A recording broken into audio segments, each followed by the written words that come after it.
Siya ang matabang baboy na kailangan nating harapin. Ang mga salita ay bumagsak na parang plato sa gitna ng tahimik na silid. Ang boses ni Valerie ay sapat lang ang lakas. Ang kanyang tawa, matalim at malinis, ay humati sa ingay sa bridal table. May suminghot. Ang isa pa ay nagsabi, Diyos ko, talagang ganoon ang suot niya. Pagkatapos ay mas maraming tawa, mahina at malupit. Hindi ako gumalaw. Nakaupo ako sa likuran, 3 mesa paglampas ng mga pinsan, at 2 mesa sa likod ng mga vendor. Nakuha na ang alak nang umupo ako. Walang nag-alok ng toast sa aking direksyon. Walang nagbigay ng espasyo. Tiniklop ko ang aking mga kamay sa aking kandungan at tiningnan ang centerpiece. Artificial iyon, puting hydrangeas na nakadikit sa kawad. Binilang ko ang mga talulot. Nang tumigil ang musika para sa pagpasok ng pamilya ng nobya, tumayo ako tulad ng inaasahan. Kumapit si Valerie sa braso ni Mason. Ang kanyang ama, si Arturo, ay naglakad ng 2 hakbang sa likod, inaayos ang kanyang kurbata na parang nabibilang siya sa ibang silid. Pagkatapos may nagsabi, ipakilala ang iyong panig. At si Valerie, nang umiti na parang nagho-host sa isang company gala, ay nagsimulang ituro ang isang hanay ng mga kamag-anak na nakasuot ng designer gowns. Mga pangalan, lungsod, titulo ng negosyo. 0 minuto pagkaraan, lumapit si Arturo sa aking mesa sa gitna ng cocktail lull. Gumalaw siya na parang hindi niya inaasahang huminto, ngunit huminto siya. Ang kanyang mga mata ay lumapag sa akin at hindi gumalaw. Namutla ang kanyang mukha. Hindi maputlang puti. Inabot niya ang braso ng kanyang asawa at lumapit. Siya ba iyan? Hindi niya naintindihan, ngunit naintindihan ko. Tiningnan ko ang aking napkin, binuklat iyon, at inilagay sa aking tuhod. Hindi nanginginig ang aking mga kamay. Mabilis na tinalikuran ako ni Arturo at umalis. Inubos ko ang champagne sa harap ko. Mainit iyon. Isinantabi ko ang baso at inabot ang aking clutch. Sumabit ang zipper. Hindi ko iyon pinilit. Sa likuran ko, lumipat ang ihi sa isang mas malambot na track. Dumaan ang photographer at hindi huminto. Pagsapit ng paghiwa nila ng cake, na memorya ko na ang kailangan ko. Ang unang pagkakataon na nakilala ko si Valerie, tinawag niya akong Tigi ng Beningki at hinawakan ang aking kamay ng matagal. Ang kanyang ngiti ay hindi kailanman umabot sa kanyang mga mata, at ang kanyang mga tanong ay preloaded ng mga sagot na gusto niyang marinig. Mahal ko lang ang mga pamilyang hindi nakikialam, sabi niya minsan, pinisil ang aking braso. Mukha kang uri ng taong gumagalang sa espasyo.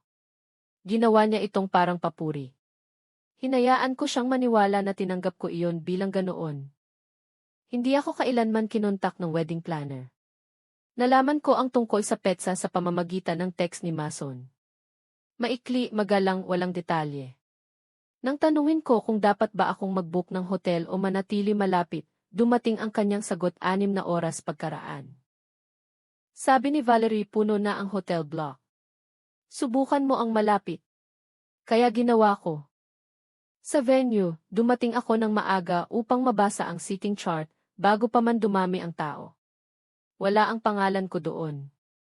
Hindi sa ilalim ng T pamilya, hindi saan man.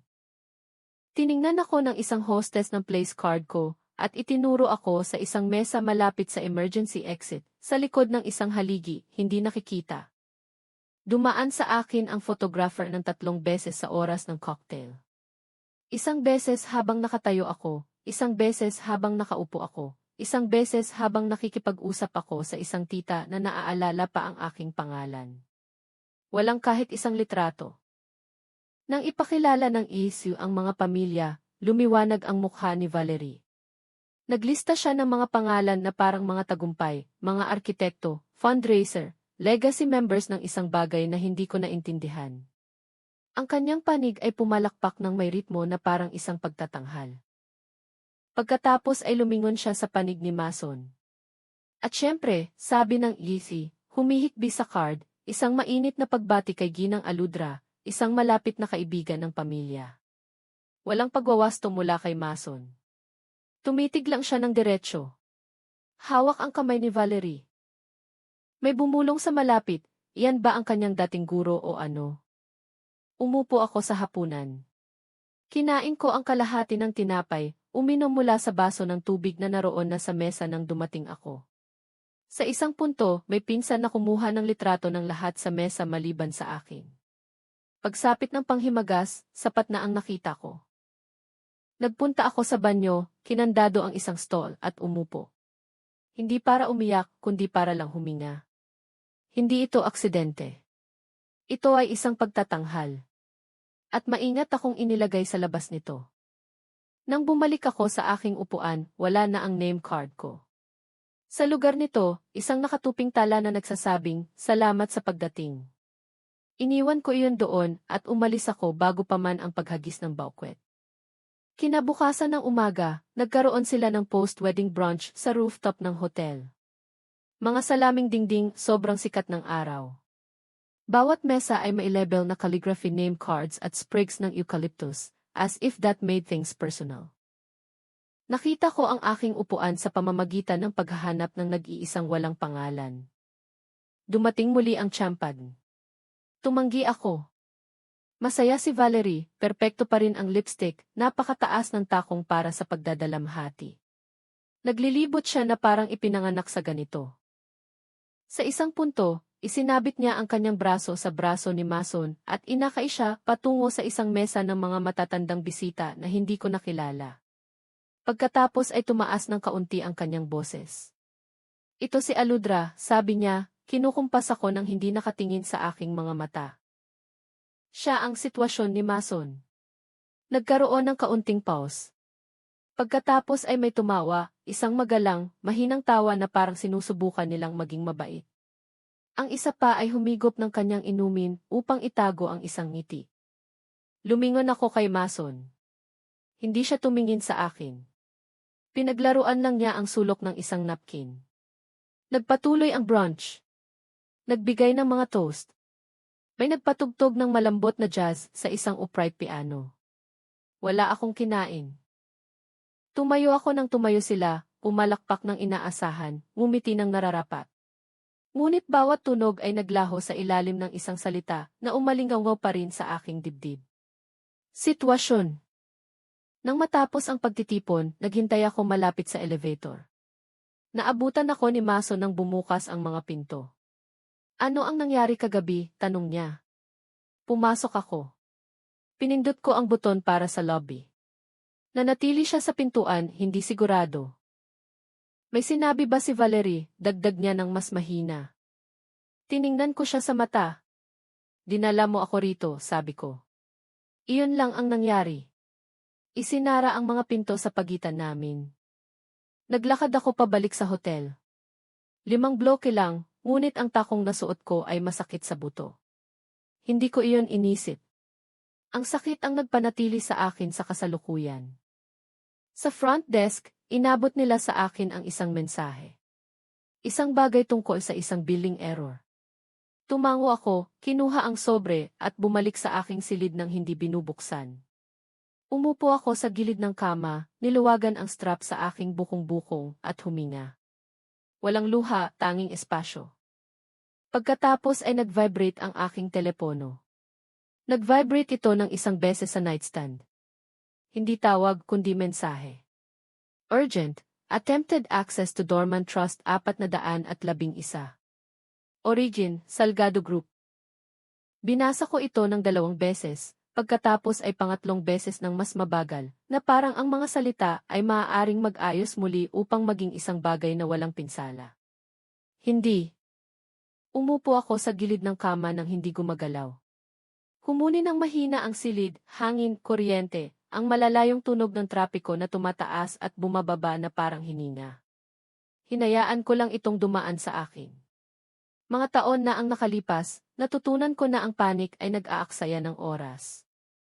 Binuksan ko ang browser sa aking telepono at hinahanap ang ama ni Valerie. Mabilis na dumating ang mga resulta. Headlines mula sa mga business site na hindi ko binisita sa loob ng maraming taon. Isang litrato ni Arturo Salgado na nakikipagkamay sa isang nakangiting executive. Salgado Group, nakuha ang strategic consulting contract sa Vapor. Via port isinara ko ang artikulo at sumandal sa headboard. Ang numero ng trust ay sumulpot sa aking isip ng may kalinawan na hindi ko naramdaman sa loob ng mahabang panahon. Numero 411, itinatag pagkatapos ng isang masakit na pag-alis. Nakaparada, tahimik, dinisenyo upang matulog maliban kung may sumubok na gisingin ito. Pag-aari ko ang 30% ng vapor. Hindi direkta, hindi nakikita, sa pamamagitan ng isang blind leads, na may mga layer na nagpapawalang gana sa kuryosidad. Pinili ko iyon ng ganoon dahil ang visibility ay umaakit sa maling uri ng atensyon, at dahil nangako ako sa aking sarili ng isang buhay na hindi nangangailangan ng paliwanag hanggang ngayon. Naisip ko ang mukha ni Arturo sa kasal. Ang paraan ng paghawak niya sa braso ng kanyang asawa, ang bulong.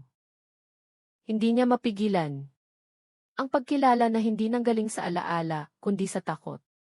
Hindi sila aksidenteng napasok dito. Naghahanap sila. Binuksan ko ang aking mga mensahe at nag-type ng isang linya sa aking tagapayo. Freeze all exploratory access. Pull logs. Do not respond. Isang pause. Pagkatapos ay 3 tuldok. Naiintindihan. Ipadadala namin ang mga detalye bukas ng umaga. Inilapag ko ang telepono at tumayo. Sinalubong ako ng salamin sa tapat ng silid habang gumagalaw. Mukha akong eksakto sa kung ano ako sa buong weekend, kalmado, madaling kalimutan, katanggap-tanggap. Ayos lang iyon. Laging iyon ang punto. Inimpek ko ang aking bag ng maingat, tinupi ang kailangang tupihin, iniwan ang damit. Wala nang dahilan para suotin muli iyon. Pagsapit ng pagpatay ko ng ilaw, naayos na ang desisyon. Hindi ito naramdaman na dramatiko. Naramdaman itong matagal na. Kinabukasan ng umaga, tatanggapin ko ang imbitasyon sa almusal na ipinadala ni Arturo. Pinili niya ang isang tahimik na club sa kabundukan, isa sa mga lugar na walang nakikitang signage, kung saan lahat ay brushed brass at malambot na leather, at ang mga lalaki ay nag-uusap sa mga porsyento.